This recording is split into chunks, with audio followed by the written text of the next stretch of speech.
Masa perumusan tahun 1945.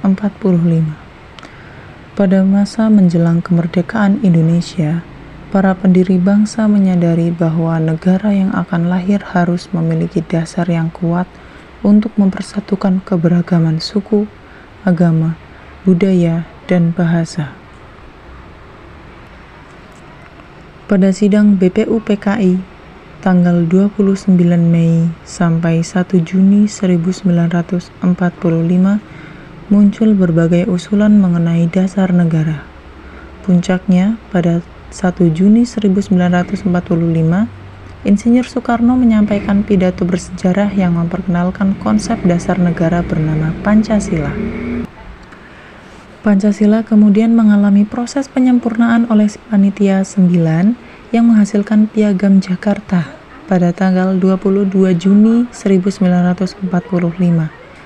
Setelah melalui berbagai pertimbangan demi persatuan bangsa, rumusan final Pancasila ditetapkan dalam pembukaan Undang-Undang Dasar 1945 pada 18 Agustus 1945 oleh PPKI.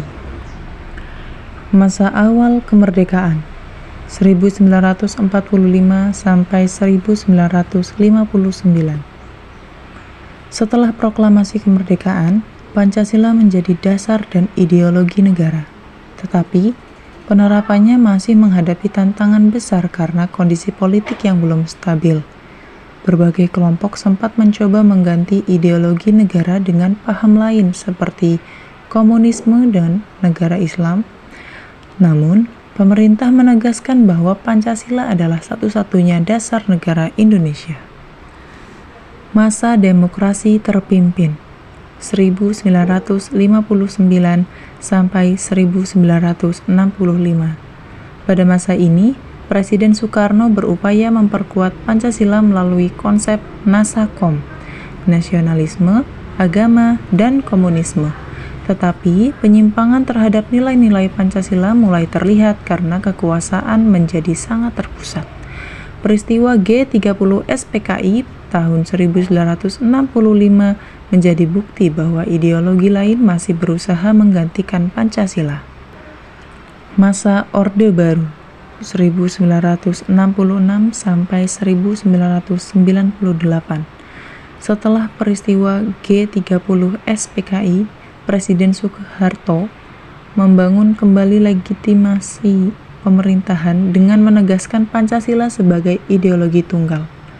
Melalui program P4, yaitu Pedoman, Penghayatan, dan Pengamalan Pancasila, Pancasila diajarkan secara sistematis di sekolah dan lembaga negara. Namun, pada masa ini Pancasila sering dimanfaatkan sebagai alat politik untuk mempertahankan kekuasaan, sehingga pelaksanaannya kehilangan makna moral dan filosofinya. Masa reformasi 1998 sampai dengan sekarang. Setelah kejatuhan Orde Baru, masyarakat menuntut pembaruan dan demokratisasi. Pancasila sempat dianggap kehilangan relevansi karena dikaitkan dengan masa otoriter sebelumnya. Namun, seiring waktu, bangsa Indonesia mulai menyadari kembali bahwa Pancasila tetap menjadi fondasi moral, ideologis, dan kultural yang mampu menjaga keutuhan bangsa. Kini, nilai-nilai Pancasila diupayakan untuk dihidupkan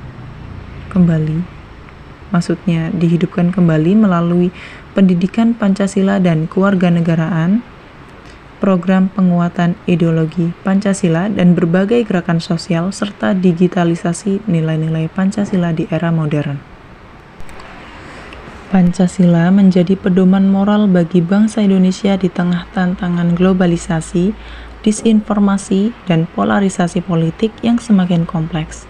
Nilai-nilai seperti gotong royong, toleransi, keadilan sosial, dan kemanusiaan terus diimplementasikan dalam kehidupan sehari-hari, baik di dunia nyata maupun digital. Pancasila bukan hanya landasan negara, tetapi juga filosofi hidup dan cita-cita bersama untuk menjadikan Indonesia yang adil, sejahtera, dan bermartabat.